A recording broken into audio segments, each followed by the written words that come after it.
In today's episode of the Cannon Podcast, join us as we break down how Mikel Arteta has transformed Arsenal's defence, get a lowdown on the three-horse title race, discuss the potential signing of Douglas Luiz, and find out who Arsenal could be selling for massive money. Yes, guys, welcome back to the Cannon Podcast. And after a fantastic victory against Burnley, we are here to break it down with Alex and George, as always. So let's start off with the performance at the Emirates Stadium, 3-1 to the Arsenal. George, talk to me about the Arsenal defence. Now, we conceded a goal in this game, but in the past few games at the Emirates, Arsenal's defence has been imperious. XG conceded numbers are all in our favour. I want to ask you a question of, what is the thing that Mikel Arteta has done to transform our defence this season, to take it to the new level this season? I think that he's looked at kind of our build-up structure, and I think naturally by how we build attacks, we're going a lot wider this season. We've kind of critiqued this in terms of an attacking fluidity sense, but to kind of put your other defensive hat on, it's actually brilliant from a defensive perspective. Because say you were to have a turnover, and from a defensive perspective, turnovers are what cost you transitions. So if you had one in the middle of the pitch, that's actually far closer to goal, and it actually opens up a lot more angles for the opposition to attack.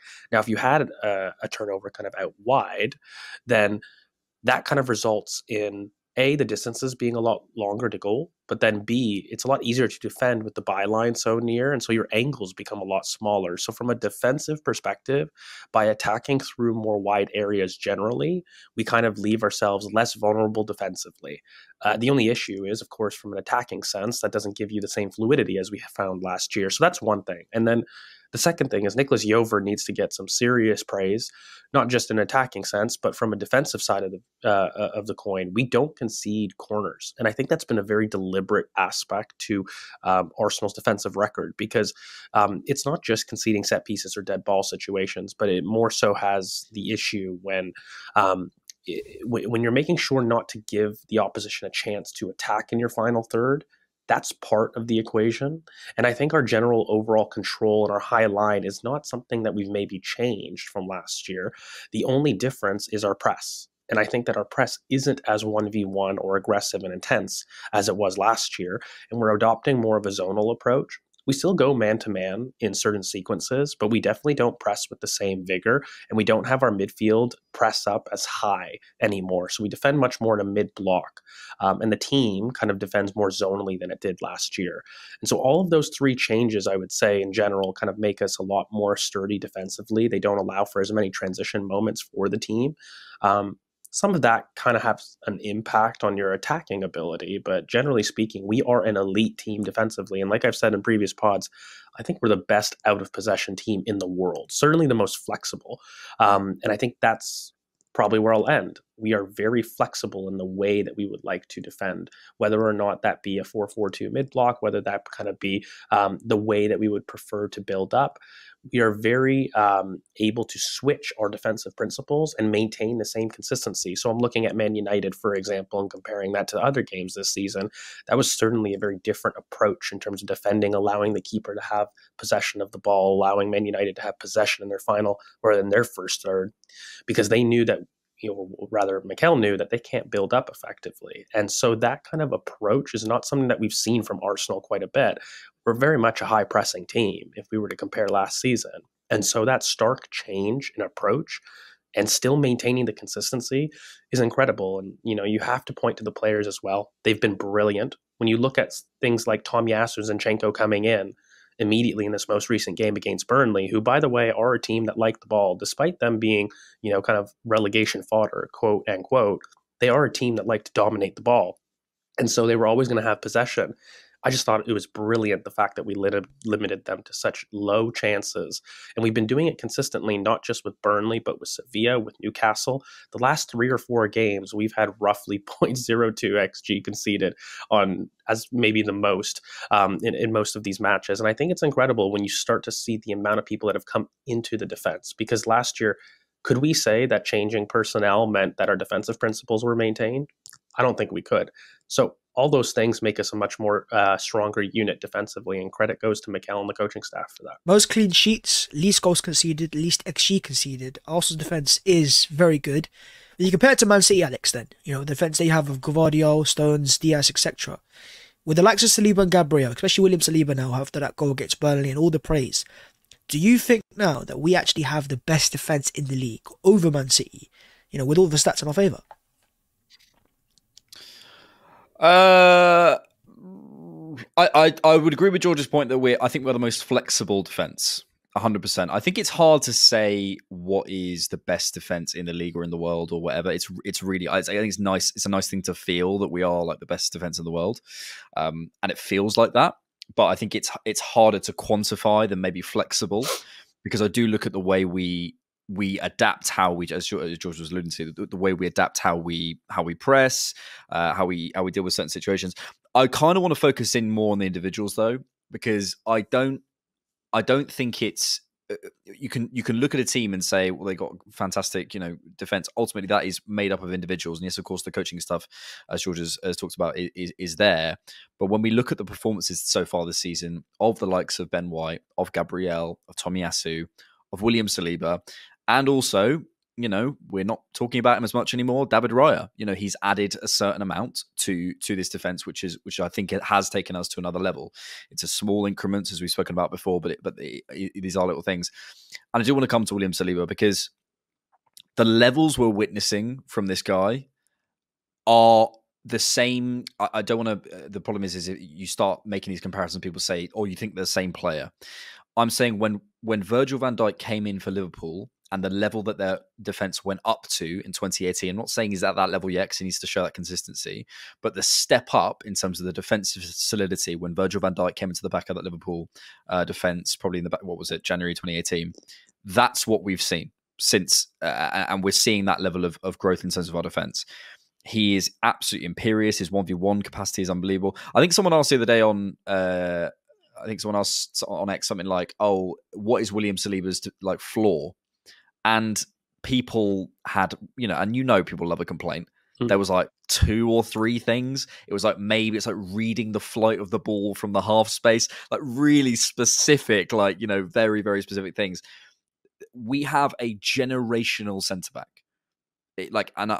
Because we didn't sign him, and we had that whole build up with him, I don't think it's quite appreciated. I think he's maybe the most important player on our team. And I will say that, you can make an argument for Declan Rice, you can make an argument for Bukayo Saka, but I think for the foundations and the way that Mikel wants us to play, William Saliba, we're not witnessing a pretty good centre-back who's having a good season. We're witnessing a generational centre-back who has had a transformative effect on a team that should be put in the same category as Ruben Diaz and Virgil van Dijk. Yeah, we are very good defensively, and I think you're right, the partnership is fantastic. Gabriel and Saliba, I'd say the best in the league, because, as an Arsenal fan, you've got to be shameless and put him in there. And I don't think it's shameless anymore. I think we can have that conversation. And, look at the power and strength we have. Tomiyasu as well at the back. We got Ben White, who was unavailable for this game, but that's height, that's power. And it's a good evolution from the years of Koscielny and Mertesacker, who were very good centre-backs, but, at times, I think, was it Diego Costa who bullied Koscielny one time, which was a bit annoying. Those days are gone. Now it's Saliba, but not Sir Robert Holdini. Now it's not bully him. Well, now it's Saliba bullying the likes of Haaland. It's good to see that how Arsenal are taking their game to a new level. Let's talk about now how we can take our game forwards to a new level as well. There was a question that we've heard, and that is, why is Arsenal's attack predictable? Now, being at the Emirates Stadium, watching the game there, I thought it was a fine performance, but I had a lot of fans that were complaining about the sluggish passing that we were playing and the pace of our game. I thought it was controlled. I thought it was what I expected against Burnley, who I don't think played a deep block, but they were playing a deep block, and we had to break it down. What do you make in terms of George of how could Arsenal's attack become less predictable? I think that a lot of it has to do with going through the middle of the pitch and finding ways that we can do that more effectively.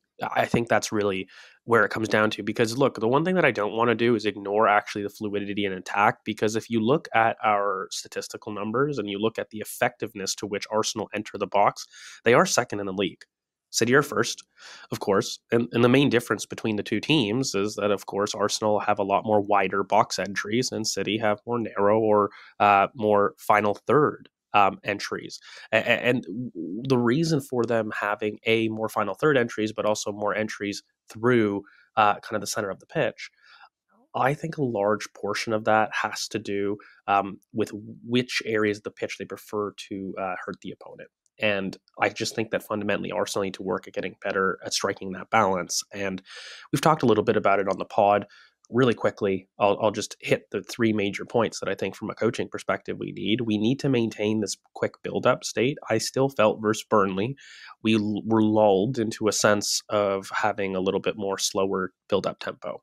I think it wasn't as bad as it has been in recent weeks, but still, the difference between Sevilla and the Premier League, a lot of people are telling me it has to do with the intensity of the press and the intensity of the Premier League. Burnley did not press us intensely. This isn't a opposition forcing us to build slow kind of mentality. It is more so the fact that we get lulled into doing so, I think, by facing teams that are so negative.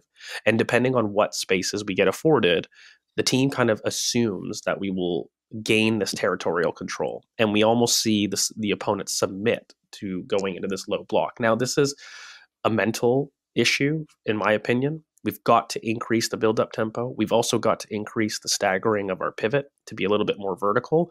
I've talked about this before. We saw it a lot more versus Sevilla. And then again, I felt like with Zinchenko and Jorginho, we were a little flat in the way that we built up. It was much more E3-2, which has worked in stages. But when you do struggle to go through the middle, I think that there's this beautiful thing that Declan Rice does where people don't notice it, but he opens his body up to kind of draw the marker and force the opposition striker or second striker to block his passing lane. And by opening his body and maintaining himself on the half turn, he basically opens the signal for that opposite wide center back, which could be the right side or Tomiyasu, to slant and cheat a little bit more to the right.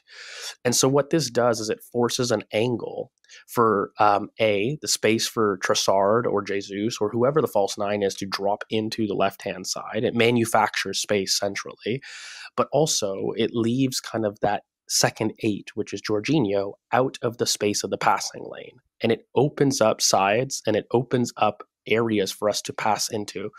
We see this in different principles and a little bit higher up the pitch when we look at the difference between maybe a Martin Odegaard, of Fabio Vieira, a high-touch player, and a Kai Havertz, for example, and looking at, again, those winger complements, which is a beautiful transition to it. When you find this, we need to manufacture space in the middle of the park. That, I think, is something very easy that a lot of people can relate to, because I think one thing that's happening right now is fans are seeing how many people are in the center of the pitch in terms of the opposition. And I think there's only a couple ways that you as a coach can tell your team to move them. Either you physically move them, you move them through passing, or you move them through space. Those are really the only things that you can do on a football pitch to really move teams. And physically, very difficult to move people, especially if you're in a mid-block. So it really comes down to passing, which can be an issue if you've got so many people and you've got less of your own team in those areas. So we talk about qualitative and quantitative superiority. Those terms just mean quantitative could be the number of people there, and then qualitative is how good are you in those 1v1s. Bukayo Saka is a very good 1v1 player. He, isn't the same as maybe having, pick one of your weaker wingers in the league. It's not like having Lucas Digne versus, Martinelli on the same side. These are quality differences, and that's what we mean with qualitative superiority. So there are things that we can do. In summary, I think we can be a little bit more quicker in the back in terms of building up the tempo. I think our pivot can be a little bit more adventurous in terms of making sure it's staggered vertically as opposed to being a flat pivot. I think that when we look higher up the pitch, our eights, and by having those winger complements, we can manufacture space a lot better in the final third. You combine these things, and lastly, with just a more efficient final action, and you're going to get more central access. You're going to get more times that we can access that center of the pitch, and you're going to get more fluidity. So I think those are the big things that if I was a coach to keep hammering home as principles, and I don't think they matter on the formation. I've had this debate quite a bit on, X. These are things that we should be doing no matter the opposition. It doesn't matter what formation you're playing, whether you're playing a box, a rhombus, insert your favorite shape here. These are principles of kind of intent that you should be doing it. And, this is what we mean when a coach says, play to win, pass with intent. These are things that we can do in terms of move with intent. You don't just pass with intent, you move with intent as well. Whenever you make a run, you're sending a message, to your passer, but you're also sending a message to your opposition. So make sure that stuff is coordinated well, and you're not falling into a sense of security and recycle. Alex, Bukayo Saka, 24 teams he's faced in Premier League, he's now scored an assist against all 24 of those. The second English player to ever do so behind Harry Kane. This guy's bounced back after all, the haters have come out loud. They were talking about, Saka's out of form. A fantastic performance against Sevilla. I think a goal and an assist. And then an assist against Burnley again. This guy's just so good, isn't he? He is pretty good. I think that stat is only Burnley he hasn't scored against. Ooh. So I think that's the reason why it's not just goals. I'm pretty sure. I could be wrong on that, but my friend told me that. So blame him. Yeah, I mean he is amazing. I mean, like we've kind of spoken about it a little bit before. I still think there's some shackles on Saka in terms of his responsibility, in terms of what he's being asked to do. And I would love to see a little bit. Look, it's all tied, isn't it? You can't divorce the central access issue from the attack not clicking issue, from the Saka issue, from the Martinelli issue. Everything is linked, right? And I think last season we maybe saw Saka. I think maybe the word is, or the phrase is, enjoying his football a bit more in terms of that creative license and freedom to come inside. And we have seen him, in certain positions, but there was a period, I can't remember what game, one of you will be able to remind me, where he came over to the left-hand side and he was just absolutely cooking for like 15 minutes, just absolutely, just literally with a meal. With a meal, that was it. And he was making a meal. But he was absolutely cooking for like sort of 10, 15 minutes. And then he went back over to the right side. And I'd love to see Saka given that kind of, I think we spoke about this before, right? Like that superstar treatment. But what does that actually mean? It's not only taking back his defensive responsibilities and freeing him up. It also means giving him that license and saying, look, when Bukayo comes inside, you move. Like he is the guy who's going to win this game for us. So if you're Trossard, if you're Havertz, if you're Smith Rowe, if you're Erdegaard, go outside. Like you need to let this guy come. If he's feeling the game, this is something that I think is massively changed for me this season. I think Arteta, in many ways, has had the stabilizers on a little bit, and I think he's now beginning to take them off. But the players don't quite know how to express themselves, and I think there's that sort of risk-reward balance isn't quite there. And I think part of the way, which is another part of the kind of attack clicking conundrum, and I think part of that is players like Saka having I'm him games, having games where actually, do you know what? I don't need to worry about my left back, the left back on my side. I don't need to worry about my defensive responsibilities, and I don't need to worry that I'm going to get in at halftime and everyone's going to say, "Why are you shooting? Why are you shooting?" Because this is a guy who is at 22 years of age, probably England's second or maybe third best player. We have to sort of let those shackles off and let him breathe a little bit. And practically, I think that is allowing him to come inside and allowing him to be a bit more expressive and expansive and take shots and try things and get things wrong and not jumping on his back because he's been this sort of perfect prefect almost for us so far. I think I almost want, I want like a Saka bad boy era. Ooh. I want an era where fans hate him a little bit. Yeah, I'd love an era where everyone hates him for a little bit because he's trying things. You know when Erdegaard was going through that period at the beginning of the season where he was having too many shots? And he wasn't, but everyone thought he was. But I'd love that a little bit with Saka, just to have him, give it back to someone, like, stand up to someone who's kicking him or whatever, to become that, to go to that next level of a Salah or whatever. 100%, I agree. We need to talk about something else that's very, very, very important. Field tilt. Arsenal had 73% in this game. We remain the highest team, or averaging the highest amount in the league. But George, the question is, why is that? Why are Arsenal so focused? Because clearly this is something that we keep on working on. Why are we so focused on field tilt? I'm not sure. I'm not thinking Mikel Arteta is in his pre-match, team meeting saying, "Listen, lads, make sure you get this much field tilt." But I'm saying, why do Arsenal have that much control of games? I think he is. I think he's sat there saying, "This will make Bhavs." Exactly. Do you know what I mean? Maybe that is the case. But talk to me about why do Arsenal have that control? What's the benefit that Arsenal gain from that? Thanks for checking out the Cannon Podcast. To hear the full episode, sign up as a YouTube member on this channel or go to patreon.com/thecannonpod.